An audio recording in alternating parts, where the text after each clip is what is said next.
Bonjour, ou plutôt bonsoir. Aujourd'hui on se retrouve pour la première étape consacrée à la création de projet. Et donc la première étape de la préparation du projet, évidemment, ça va être de dupliquer notre arborescence et lui donner le bon nom. Donc mon arborescence à moi, elle est ici. Ce que je vais faire, c'est simplement la sélectionner, CTRL-C, CTRL-V, arborescence copie, projet copie, et je vais la nommer. Donc en l'occurrence le mois, le jour et son nom. Là je vais lui laisser ce nom là puisque ça ira très bien, mais il faut en fait lui donner un nom à chaque fois, même avant de l'ouvrir. Ensuite, on va pouvoir l'ouvrir et organiser et ranger nos fichiers. Donc, comme on l'a vu dans la précédente vidéo, évidemment à l'origine, on n'a rien. Et donc, on va pouvoir y importer tous nos fichiers. Moi, j'ai un chutier qui est juste ici, où j'ai tout mis à l'intérieur. Il y a pas énormément de vidéos puisque c'est juste pour cette vidéo-là. Donc, j'ai une musique ici, une image ici, et tout le reste, ça va être de l'image MP4, c'est de la vidéo. Donc, c'est ce que je vais faire. Je vais ranger chacun de mes fichiers dans la bonne arborescence. Voilà, donc là c'est fait, ça m'a pris à peine 30 secondes, c'est vraiment pas très long, surtout si on, avec l'habitude, ça va beaucoup plus vite de trouver les bons fichiers, les bons chutiers. Et donc une fois que c'est fait, en fait, on va tout avoir déjà au bon endroit, déjà bien rangé. Donc tous mes rushs vont être avec mes rushs, mes images avec mes images, donc là en l'occurrence il n'y en a qu'une, et la musique pareil. Donc tout va déjà être bien et ça prend vraiment pas très longtemps. Ensuite, on va se diriger vers 01 projet et avant même de l'ouvrir, on va renommer ce fichier. Donc avec la bonne nomenclature. Et même JJ, show, nom du projet, V1. Là je vais le faire, donc là on est le...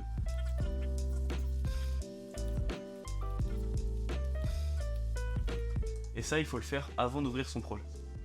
Donc ensuite on va évidemment double-cliquer sur le projet et voir ce qui se passe. Et voilà, donc une fois que le premier projet est ouvert, on va avoir cet écran là.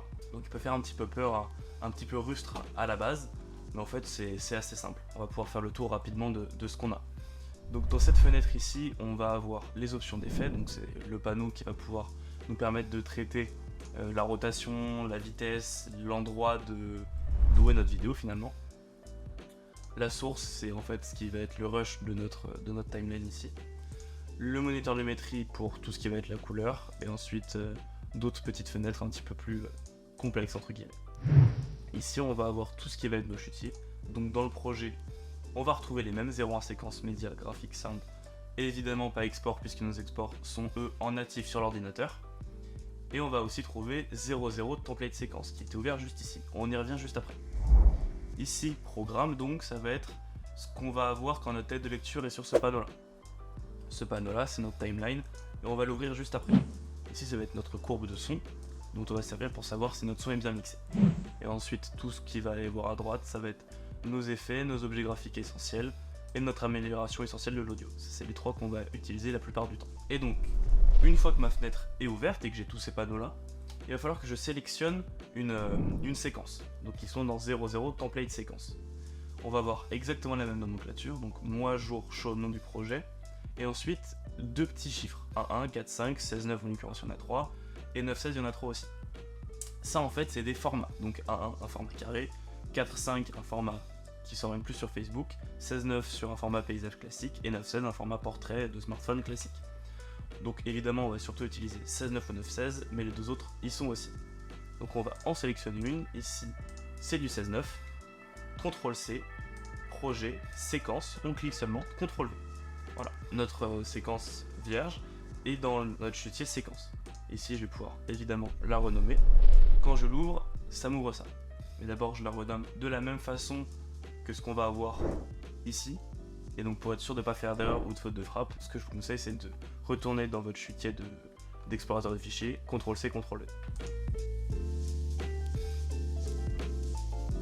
Ce qui va être super important par contre, ça va être de garder le format. Donc V1 c'est bon, c'est toujours une V1 au début.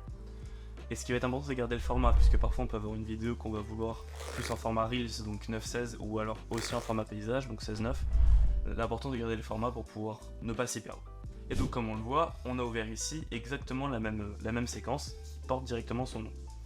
Donc ici on va voir les captions natives, donc les sous-titres natifs qu'on verra tout à l'heure, et une watermark qui est là. Donc en l'occurrence là on va pouvoir la supprimer puisqu'on n'en a pas besoin. L'intérêt de ces formats déjà faits, c'est déjà qu'ils vont avoir le bon cadrage, mais surtout qu'on va avoir déjà un preset de sous-titres qui est lié à ça. Donc là c'est pareil, on y reviendra après, on va pouvoir le supprimer. Et ensuite, évidemment une fois qu'on a nos fichiers qui sont dans notre séquence, on va pouvoir les importer dans Premiere Pro. C'est ce que je vais faire tout de suite. Donc on ouvre notre fenêtre projet et ensuite on va trouver les bons chutiers qui sont exactement les mêmes et on va pouvoir les importer juste en glisser-déposer.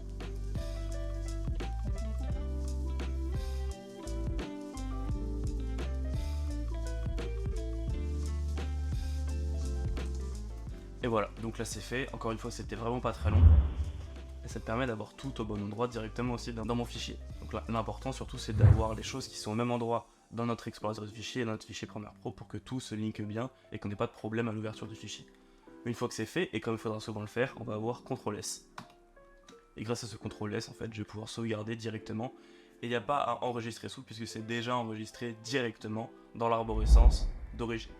Ensuite, ce que je vais pouvoir faire, ça va être soit d'importer directement tous mes fichiers. Donc là je vais le faire, je vais en importer un ou deux. On va importer ces trois là, par exemple. Et une image, voilà, qu'on va pouvoir placer. Et là, imaginons que mon montage soit fini, je vais faire une nouvelle version. Comment je vais m'y prendre? Par exemple, j'ai envoyé ma vidéo, on m'a fait des retours. Je vais pas modifier cette version là, puisque parfois on va vouloir aller sur une version antérieure d'une vidéo, et donc ça va pas fonctionner, ou alors on va perdre notre avancée. Ce que je vais faire tout simplement, c'est que je vais aller dans mes séquences, on va la trouver juste ici. CTRL-C, CTRL-V. Et donc là, je vais avoir la même, sauf que celle-ci, je vais la renommer simplement V2. Et donc cette V2, je vais l'ouvrir. Et donc évidemment, à la base, elle est exactement identique à ma V1, sauf que si je modifie ma V2, je ne modifie pas ma V1. Et ça va me permettre comme ça d'avoir V1, V2, V3, V4 en fonction des avancées, ce qui peut me permettre parfois de retourner voir les éléments que j'ai enlevé, que j'ai modifié, etc. Et voilà, c'est tout pour aujourd'hui, j'espère que ça vous aura été utile. Évidemment, en description, vous pouvez retrouver le drive qui contient toutes les fiches et l'arborescence. Vous trouverez aussi une petite playlist TikTok qui contient tout un tas de tips à utiliser sur Premiere Pro. Si vous avez une question, n'hésitez surtout pas, et bon montage!